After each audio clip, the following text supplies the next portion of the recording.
अध्याय 1 इतिहास। भारत का इतिहास। उत्तर में हिमालय से लेकर दक्षिण में समुद्र तक फैला ये उपमहाद्वीप भारतवर्ष के नाम से ज्ञात है, जिसे महाकाव्य तथा पुराणों में भारतवर्ष अर्थात भारत का देश कहा जाता है तथा यहाँ के निवासियों को भारतीय अर्थात भरत की संतान कहा गया है। यूनानियों ने भारत को इंडिया तथा मध्यकालीन मुस्लिम इतिहासकारों ने हिंद अथवा हिंदुस्तान के नाम से संबोधित किया है।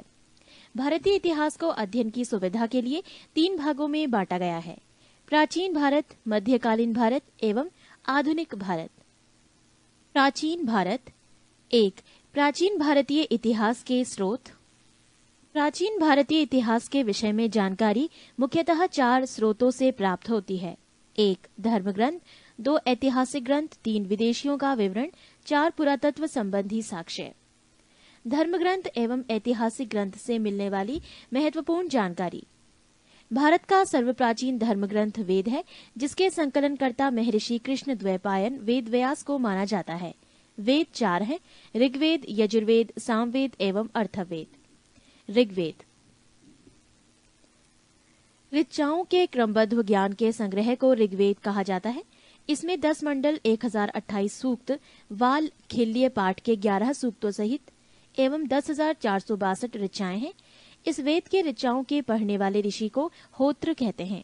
इस वेद से आर्य की राजनीतिक प्रणाली एवं इतिहास के बारे में जानकारी मिलती है। विश्वामित्र द्वारा रचित ऋग्वेद के दूसरे मंडल में सूर्य देवता सावित्री को समर्पित प्रसिद्ध गायत्री मंत्र है। इसके 9वें मंडल में देवता सोम का उल्लेख है। इसके 8वें मंडल की हस्तलिखित ऋचाओं को खिल कहा जाता है। चातुर्वर्णीय समाज की कल्पना का आदि स्रोत ऋग्वेद के 10वें मंडल में वर्णित पुरुष सूक्त है, जिसके अनुसार 4 वर्ण ब्राह्मण, क्षत्रिय, वैश्य तथा शूद्र आदि पुरुष ब्रह्मा के क्रमशः मुख, भुजाओं, जंघाओं और चरणों से उत्पन्न हुए। नोट: धर्मसूत्र 4 प्रमुख जातियों की स्थितियों, व्यवसायों, दायित्वों, कर्तव्यों तथा विशेष अधिकारों में स्पष्ट विभेद करता है। वामन अवतार के 3 पगों के आख्यान का प्राचीनतम स्रोत ऋग्वेद है। ऋग्वेद में इंद्र के लिए 250 तथा अग्नि के लिए 200 ऋचाओं की रचना की गई है। नोट: प्राचीन इतिहास के साधन के रूप में वैदिक साहित्य में ऋग्वेद के बाद शतपथ ब्राह्मण का स्थान है। यजुर्वेद सस्वर पाठ के लिए मंत्रों तथा बलि के समय अनुपालन के लिए नियमों का संकलन यजुर्वेद कहलाता है। इसके पाठककर्ता को अर्धवयु कहते हैं। ये एक ऐसा वेद है जो गद्य एवं पद्य दोनों में है। सामवेद ये गाई जा सकने वाली ऋचाओं का संकलन है। इसके पाठ्यकर्ता को उद्रात्र कहते हैं। इसे भारतीय संगीत का जनक कहा जाता है। पृष्ठ 2 अर्थवेद। अर्थवा ऋषि द्वारा रचित इस वेद में रोग निवारण, तंत्र मंत्र, जादू टोना, शाप वशीकरण, आशीर्वाद, स्तुति, प्रायश्चित, औषधि, अनुसंधान, विवाह, प्रेम, राजकर्म, मातृभूमि, महात्म्य आदि विविध विषयों से संबद्ध मंत्र तथा सामान्य मनुष्यों के विचारों, विश्वासों, अंधविश्वासों इत्यादि का वर्णन है। इसमें सभा एवं समिति को प्रजापति की 2 पुत्रियां कहा गया है। नोट: सबसे प्राचीन वेद ऋग्वेद एवं सबसे बाद का वेद अर्थवेद है। वेदों को भली भांति समझने के लिए 6 वेदांगों की रचना हुई है। ये है शिक्षा, ज्योतिष, कल्प, व्याकरण, निरुक्त तथा छंद। भारतीय ऐतिहासिक कथाओं का सबसे अच्छा क्रमबद्ध विवरण पुराणों में मिलता है। इसके रचयिता लोमहर्ष अथवा इनके पुत्र उग्र श्रवा माने जाते हैं। इनकी संख्या 18 है, जिनमें से केवल 5 मत्स्य, वायु, विष्णु, ब्राह्मण एवं भागवत में ही राजाओं की वंशावली पाई जाती है। पुराण और संबंधित वंश: विष्णु पुराण, मौर्य वंश, मत्स्य पुराण, आंध्र सातवाहन, वायु पुराण, गुप्त वंश। नोट: पुराणों में मत्स्य पुराण सबसे प्राचीन एवं प्रामाणिक है। अधिकतर पुराण सरल संस्कृत श्लोक में लिखे गए हैं। स्त्रियां तथा शूद्र जिन्हें वेद पढ़ने की अनुमति नहीं थी, वो भी पुराण सुन सकते थे। पुराणों का पाठ पुजारी मंदिरों में किया करते थे। स्मृति ग्रंथों में सबसे प्राचीन एवं प्रामाणिक मनुस्मृति मानी जाती है। ये शुंग काल का मानक ग्रंथ है। नारद स्मृति गुप्त युग के विषय में जानकारी प्रदान करता है। जातक के बुद्ध की पूर्व जन्म की कहानी वर्णित है। हीनयान का प्रमुख ग्रंथ कथा वस्तु है, जिसमें महात्मा बुद्ध का जीवन चरित अनेक कथानकों के साथ वर्णित है। जैन साहित्य को आगम कहा जाता है। जैन धर्म का प्रारंभिक इतिहास कल्प सूत्र से ज्ञात होता है। जैन ग्रंथ भगवती सूत्र में महावीर के जीवन कृत्यों तथा अन्य समकालिकों के साथ उनके संबंधों का विवरण मिलता है। अर्थशास्त्र के लेखक चाणक्य, कौटिल्य या विष्णुगुप्त हैं। ये 15 अधिकरणों एवं 180 प्रकरणों में विभाजित हैं। इससे मौर्यकालीन इतिहास की जानकारी प्राप्त होती है। संस्कृत साहित्य में ऐतिहासिक घटनाओं को क्रमबद्ध लिखने का सर्वप्रथम प्रयास कलहड़ के द्वारा किया गया। कलहड़ द्वारा रचित पुस्तक राजतरंगिणी है, जिसका संबंध कश्मीर के इतिहास से है। अरबों की सिंध विजय का वृतांत चचनामा लेखक अली अहमद में सुरक्षित है। अष्टाध्यायी संस्कृत भाषा व्याकरण की प्रथम पुस्तक के लेखक पाणिनि है। इससे मौर्य के पहले का इतिहास तथा मौर्य युगीन राजनीतिक अवस्था की जानकारी प्राप्त होती है। कात्यायन की गार्गी संहिता एवं ज्योतिष ग्रंथ है, फिर भी इसमें भारत पर होने वाले यवन आक्रमण का उल्लेख मिलता है। पतंजलि पुष्यमित्र शुंग के पुरोहित थे। इनके महाभाष्य से शुंगों के इतिहास से इतिहास का पता चलता है। विदेशी यात्रियों से मिलने वाली प्रमुख जानकारी। यूनानी रोमन लेखक। 1. टेसियस। ये ईरान का राजवैद्य था। भारत के संबंध में इसका विवरण आश्चर्यजनक कहानियों से परिपूर्ण होने के कारण अविश्वसनीय है। 2. हेरोडोटस। इतिहास का पिता कहा जाता है। इसने अपनी पुस्तक हिस्टोरिका में 5वीं शताब्दी पूर्व ईसा पूर्व के भारत फारस के संबंध का वर्णन किया है, परंतु इसका विवरण भी अनुश्रुतियों एवं अफवाहों पर आधारित है। पृष्ठ 3। सिकंदर के साथ आने वाले लेखकों में निरियाकस, आने सिक्रेटस तथा अस्टोबुलस के विवरण अधिक प्रामाणिक एवं विश्वसनीय हैं। 4. मेगास्थनीज। ये सेल्यूकस निकेटर का राजदूत था, जो चंद्रगुप्त मौर्य के राज दरबार में आया था। इसने अपनी पुस्तक इंडिका में मौर्य युगीन समाज एवं संस्कृति के विषय में लिखा है। 5. डाइमेकस। ये सीरियन नरेश आंतियोकस का राजदूत था, जो बिंदुसार के राजदरबार में आया था। इसका विवरण भी मौर्य युग से संबंधित है। 6. डायोनीसियस। ये मिस्र नरेश टॉलेमी फिलेडेल्फस का राजदूत था, जो अशोक के राजदरबार में आया था। 7. टॉलेमी। इसने 2री शताब्दी में भारत का भूगोल नामक पुस्तक लिखी। 7. प्लिनी। इसने प्रथम शताब्दी में नेचुरल हिस्ट्री नामक पुस्तक लिखी। इसमें भारतीय पशुओं, पेड़ पौधों, खनिज पदार्थों आदि के बारे में विवरण मिलता है। 9. पेरिप्लस ऑफ द इरिथ्रियन सी। इस पुस्तक के लेखक के बारे में जानकारी नहीं है। ये लेखक करीब 80 ईस्वी में हिंद महासागर की यात्रा पर आया था। इसने उस समय के भारत के बंदरगाहों तथा व्यापारिक वस्तुओं के बारे में जानकारी दी है। बी. चीनी लेखक। 1. फाहियान। ये चीनी यात्री गुप्त नरेश चंद्रगुप्त द्वितीय के दरबार में आया था। इसने अपने विवरण में मध्य प्रदेश के समाज एवं संस्कृति के बारे में वर्णन किया है। इसने मध्य प्रदेश की जनता को सुखी एवं समृद्ध बताया है। 2.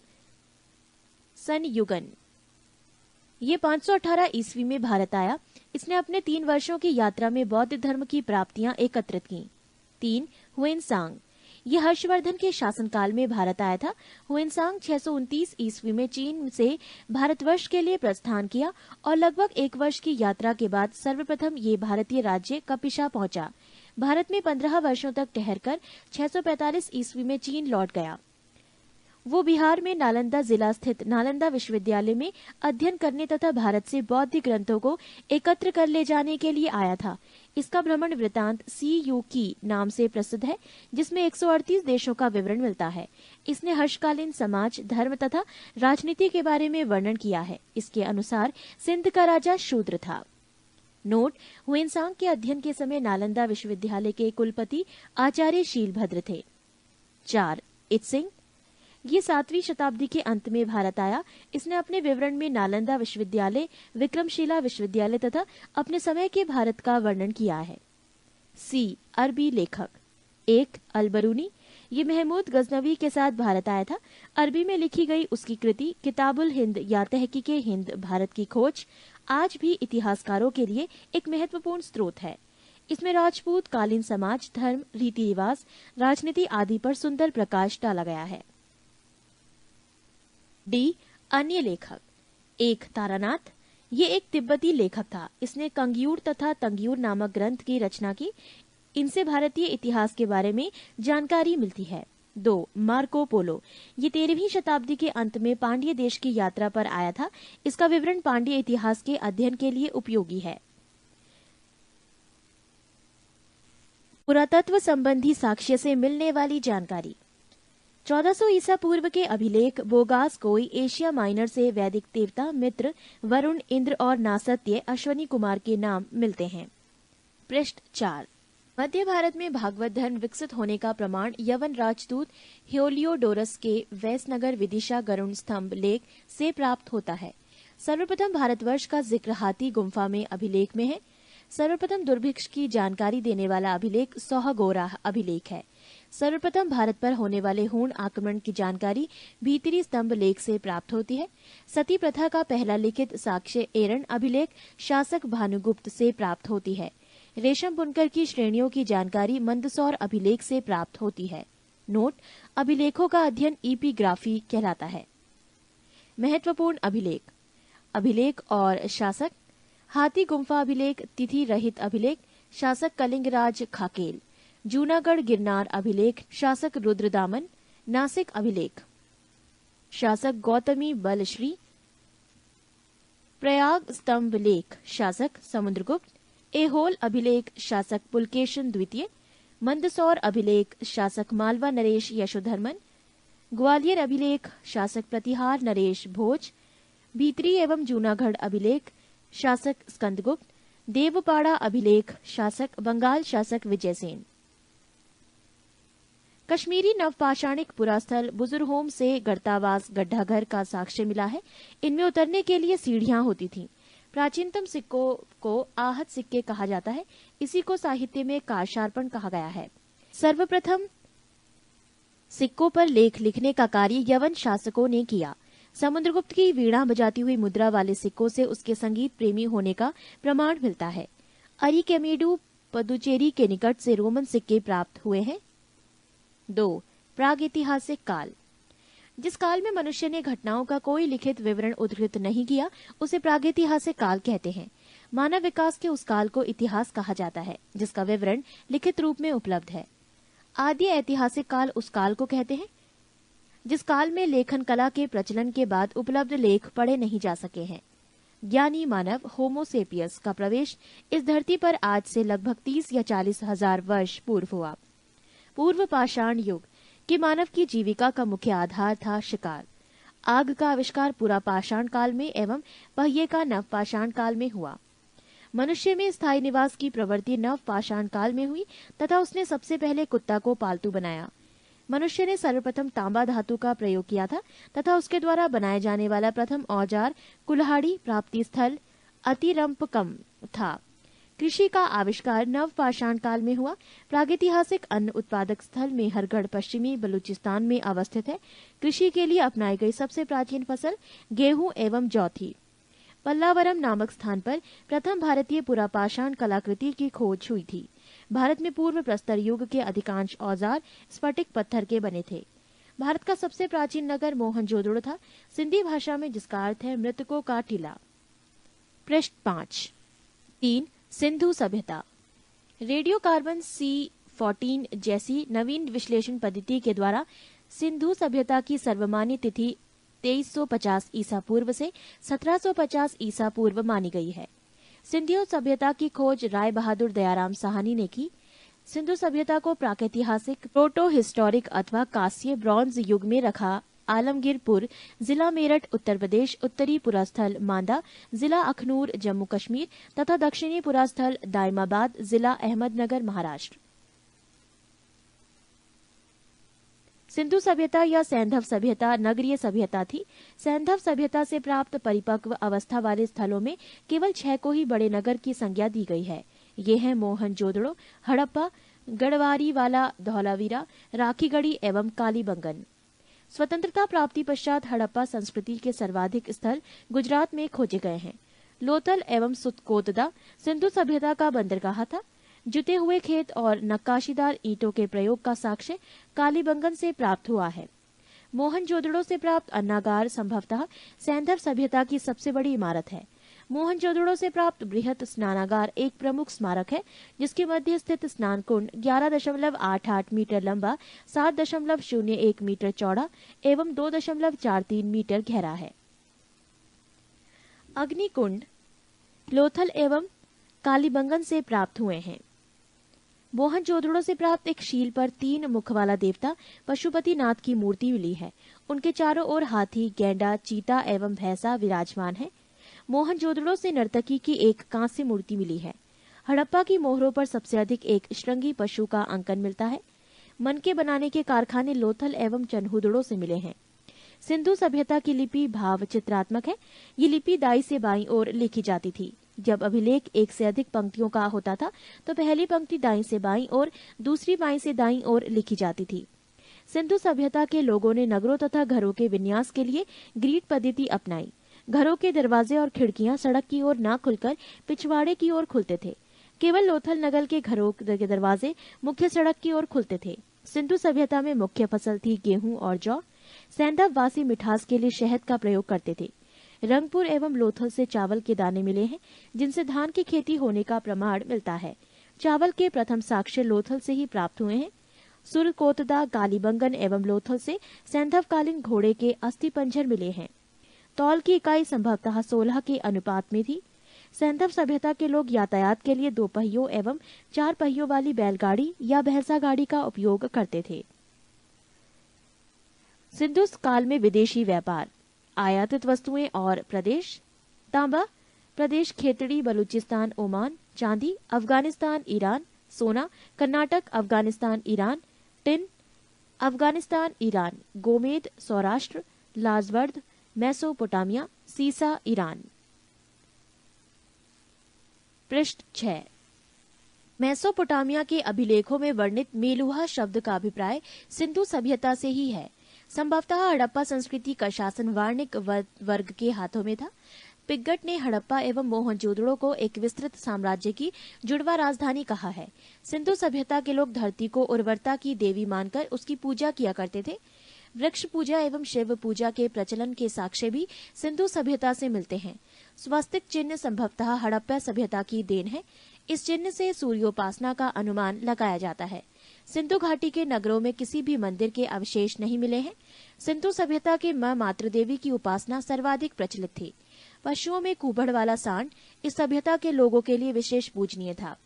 स्त्री मृण मूर्तियां, मिट्टी की मूर्तियां अधिक मिलने से ऐसा अनुमान लगाया जाता है कि सैंधव समाज मात्र सत्तात्मक था। सैंधववासी सूती एवं ऊनी वस्त्रों का प्रयोग करते थे।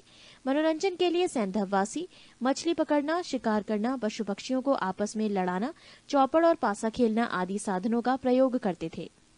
सिंधु सभ्यता के लोग काले रंग से डिजाइन किए हुए लाल मिट्टी के बर्तन बनाते थे। सिंधु सभ्यता के लोग तलवार से परिचित नहीं थे। कालीबंगन के एकमात्र हड़प्पा कालीन स्थल था, जिसका निचला शहर सामान्य लोगों के रहने हेतु भी किले से घिरा हुआ था। पर्दा प्रथा एवं वैश्यवृत्ति सैंधव सभ्यता में प्रचलित थी। शवों को जलाने एवं गाड़ने यानी दोनों प्रथाएं प्रचलित थी। हड़प्पा में शवों को दफनाने जबकि मोहनजोदड़ो में जलाने की प्रथा विद्यमान थी। लोथल एवं कालीबंगा में युग्म समाधियां मिली हैं। सैंधव सभ्यता के विनाश का संभवतः सबसे प्रभावी कारण बाढ़ था। आग में पकी हुई मिट्टी को टेराकोटा कहा जाता है। सैंधव सभ्यता के प्रमुख स्थल नदी, उत्खननकर्ता एवं वर्तमान स्थिति। 1. प्रमुख स्थल हड़प्पा, नदी रावी, उत्खननकर्ता दयाराम साहनी एवं माधो स्वरूप वत्स, वर्ष 1921, स्थिति पाकिस्तान का मोंटगोमरी जिला। 2. प्रमुख स्थल मोहनजोदड़ो, नदी सिंधु, उत्खननकर्ता राखाल दास बैनर्जी, वर्ष 1922, स्थिति पाकिस्तान के सिंध प्रांत का लरकाना जिला। 3. प्रमुख स्थल चन्हूदड़ो, रदी सिंधु, उत्खननकर्ता गोपाल मजूमदार, वर्ष 1931, स्थिति सिंध प्रांत पाकिस्तान। 4. प्रमुख स्थल कालीबंगन, नदी खग्गर, उत्खननकर्ता बीबी लाल एवं बीके थापड़, वर्ष 1953, स्थिति राजस्थान का हनुमानगढ़ जिला। 5. कोट दीजी, नदी सिंधु, उत्खननकर्ता फजल अहमद, वर्ष 1953, स्थिति सिंध प्रांत का खैरपुर स्थान। 6. रंगपुर, नदी मादर, उत्खननकर्ता रंगनाथ राव, वर्ष 1953 से 54। स्थिति गुजरात का काठियावाड़ जिला। 7। प्रमुख स्थल रोपड़, नदी सतलज। उत्खननकर्ता यज्ञदत्त शर्मा। वर्ष 1953 से 56। स्थिति पंजाब का रोपड़ जिला। 8। प्रमुख स्थल लोथल, नदी भोगवा। उत्खननकर्ता रंगनाथ राव। वर्ष 1955 से 1962। स्थिति गुजरात का अहमदाबाद जिला। 9। आलमगीरपुर, नदी हिंडन। उत्खननकर्ता यज्ञदत्त शर्मा। वर्ष 1958। स्थिति उत्तर प्रदेश का मेरठ जिला। 10। सुंत कांगी डोर, नदी दाशक। उत्खननकर्ता ऑरेंज स्टाइल जॉर्ज डेल्स। वर्ष 1927 एवं 1962। स्थिति पाकिस्तान के मकरान में समुद्र तट के किनारे। 11। बनमाली, नदी रंगोई। उत्खननकर्ता रविंद्र सिंह बिष्ट। वर्ष 1974। स्थिति हरियाणा का हिसार जिला। 12। प्रमुख स्थल धौलावीरा, नदी नील। उत्खननकर्ता रविंद्र सिंह बिष्ट। वर्ष 1990 से 91। स्थिति गुजरात के कच्छ जिला।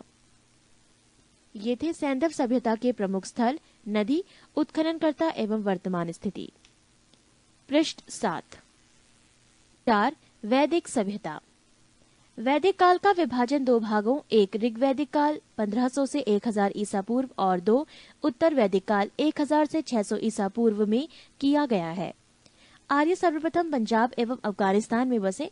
मैक्स मूलर ने आर्यों का मूल निवास स्थान मध्य एशिया को माना है। आर्यों द्वारा निर्मित सभ्यता वैदिक सभ्यता कहलाई। आर्यों द्वारा विकसित सभ्यता ग्रामीण सभ्यता थी। आर्यों की भाषा संस्कृत थी।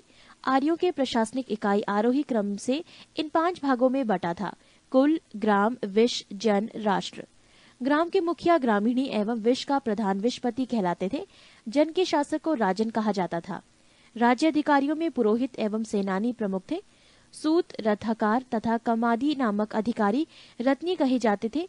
इनकी संख्या राजा सहित करीब 12 हुआ करती थी। पूरब दुर्गपति एवं स्पष्ट जनता की गतिविधियों को देखने वाले गुप्तचर होते थे। वाजपति गोचर भूमि का अधिकारी होता था। उग्र अपराधियों को पकड़ने का कार्य करता था। सभा एवं समिति राजा को सलाह देने वाली संस्था थी। सभा श्रेष्ठ एवं संभ्रांत लोगों की संस्था थी, जबकि समिति सामान्य जनता का प्रतिनिधित्व करती थी। इसके अध्यक्ष को ईशान कहा जाता था। युद्ध में कबीले का नेतृत्व राजा करता था। युद्ध के लिए गविष्टि शब्द का प्रयोग किया गया है, जिसका अर्थ है गायों की खोज। 10 राज्य युद्ध का उल्लेख ऋग्वेद के 7वें मंडल में है। ये युद्ध परशणी रावी नदी के तट पर सुदास एवं 10 जनों के बीच लड़ा गया, जिसमें सुदास विजय हुआ। ऋग्वैदिक समाज 4 वर्णों में विभक्त था। ये वर्ण थे ब्राह्मण, क्षत्रिय, वैश्य और शूद्र। ये विभाजन व्यवसाय पर आधारित था। ऋग्वेद के 10वें मंडल के पुरुष सूक्त में चतुर्वर्णी का उल्लेख किया गया है। इसमें कहा गया है कि ब्राह्मण परम पुरुष के मुख से, क्षत्रिय उनकी भुजाओं से, वैश्य उनकी जांघों से एवं शूद्र उनके पैरों से उत्पन्न हुए हैं। आर्यों का समाज पितृ प्रधान था। समाज की सबसे छोटी इकाई परिवार या कुल थी, जिसका मुखिया पिता होता था, जिसे कुलप कहा जाता था। स्त्रियां इस काल में अपने पति के साथ यज्ञ कार्य में भाग लेती थीं। बाल विवाह एवं पर्दा प्रथा का प्रचलन नहीं था। विधवा अपने मृतक पति के छोटे भाई देवर से विवाह कर सकती थी। स्त्रियां शिक्षण ग्रहण करती थी। ऋग्वेद में लोपा मुद्रा, घोषा, सिक्ता, आपला एवं विश्वास जैसी विदुषी स्त्रियों का वर्णन है। उपनिषदों की कुल संख्या है 108, महापुराणों की संख्या है 18 और वेदांग की संख्या है 6। ये थी इनसे जुड़ी कुछ जानकारी। जीवन भर अविवाहित रहने वाली महिलाओं को अमाजु कहा जाता था।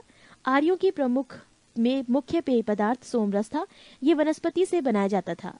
आर्य मुख्यतः 3 प्रकार के वस्त्रों का उपयोग करते थे: 1 वास, 2 हदिवास और 3 ऊष्णीश।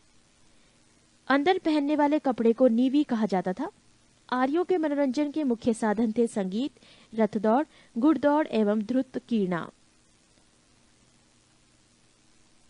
इनसे जुड़ी कुछ और जानकारी। दिशा उत्तर वैदिक शब्द और राजा का नाम। दिशा पूर्व उत्तर वैदिक शब्द प्राची, राजा का नाम सम्राट। दिशा पश्चिम उत्तर वैदिक शब्द प्रतीची, राजा का नाम स्वराष्ट्र। दिशा उत्तर उत्तर वैदिक शब्द उदीची, राजा का नाम विराट। दिशा मध्य दक्षिण उत्तर वैदिक शब्द कुछ नहीं, राजा का नाम राजा भोज। ये थी कुछ अन्य जानकारी। पृष्ठ 8। आर्यों का मुख्य व्यवसाय पशुपालन एवं कृषि था। गाय को अधन्य न मारे जाने योग्य पशु को श्रेणी में रखा गया था। गाय की हत्या करने वाले या उसे घायल करने वाले के लिए वेदों में मृत्युदंड अथवा देश से निकाले की व्यवस्था की गई है। प्रमुख दर्शन एवं उसके प्रवर्तक। दर्शन और प्रवर्तक। चार्वाक प्रवर्तक चार्वाक, योग प्रवर्तक पतंजलि, सांख्य प्रवर्तक कपिल, न्याय प्रवर्तक गौतम, पूर्व मीमांसा प्रवर्तक जैमिनी, उत्तर मीमांसा प्रवर्तक बादरायण, वैशेविक प्रवर्तक कणाद या उलूक। आर्य का प्रिय पशु घोड़ा एवं सर्वाधिक प्रिय देवता इंद्र थे। आर्यों द्वारा खोजी गई धातु लोहा थी, जिसे श्याम अयस कहा जाता था। तांबे को लोहित अयस कहा जाता था। व्यापार हेतु दूर दूर तक जाने वाला व्यक्ति को पढ़ी कहते थे। लेन देन में वस्तु विनिमय की प्रणाली प्रचलित थी। ऋण देकर ब्याज लेने वाला व्यक्ति को वैकनॉट सूदखोर कहा जाता था। मनुष्य एवं देवता के बीच मध्यस्थ की भूमिका निभाने वाले देवता के रूप में अग्नि की पूजा की जाती थी। ऋग्वेद में उल्लिखित सभी नदियों में सरस्वती सबसे महत्वपूर्ण तथा पवित्र मानी जाती थी। ऋग्वेद में गंगा और यमुना का उल्लेख सिर्फ एक बार हुआ है।